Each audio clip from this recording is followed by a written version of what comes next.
你好，我是有为，今天是2024年的4月26号。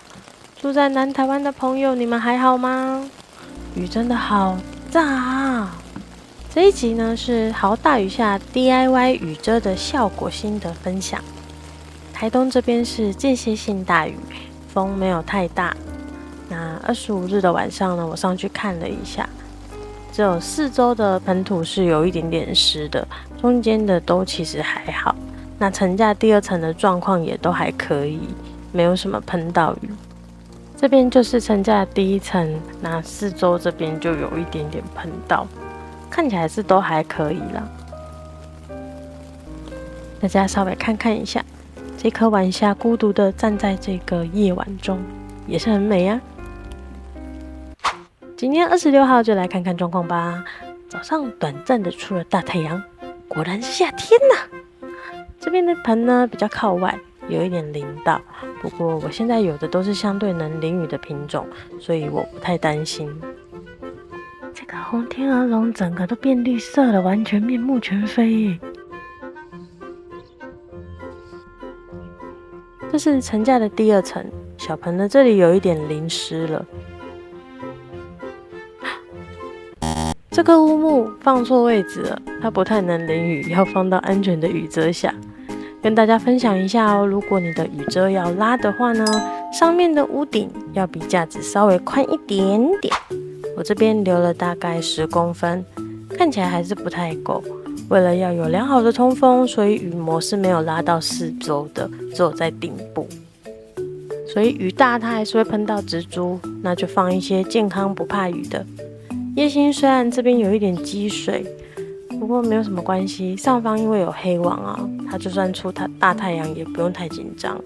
而且今天的气温很宜人，不会太热，等等就用甲壳素来喷杀菌就可以了。因为我这里呢是没有电源的，所以没办法用风扇来做那个通风的辅助，所以我的通风跟全遮雨就有做取舍这样子。我选择通风呢，就可以保全大部分的多肉。然后其实雨遮跟黑网的这个拉的高度大概都要离蜘蛛100公分左右，有足够通风，不然你的肉就会被蒸熟哦，是蒸肉了。大家看这边中央的盆土呢都没有湿，甚至有一些太干了，差不多要浇水了呢。这颗晚霞站得很好，淋得也很好，吃得很饱。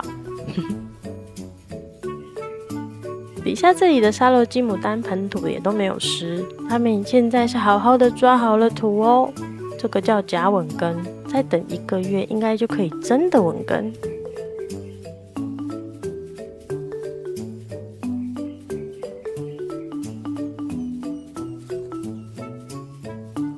然后呢，我浇水的时候发现有好几盆有蚂蚁，已经不是单盆可以处理的了。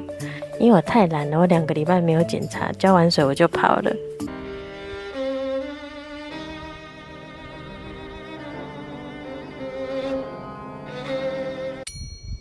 前几集也有分享过这个甲壳素，之前它用杀虫、杀蚜虫啊、介壳虫都还蛮好用的，这次就用它来对付蚂蚁吧。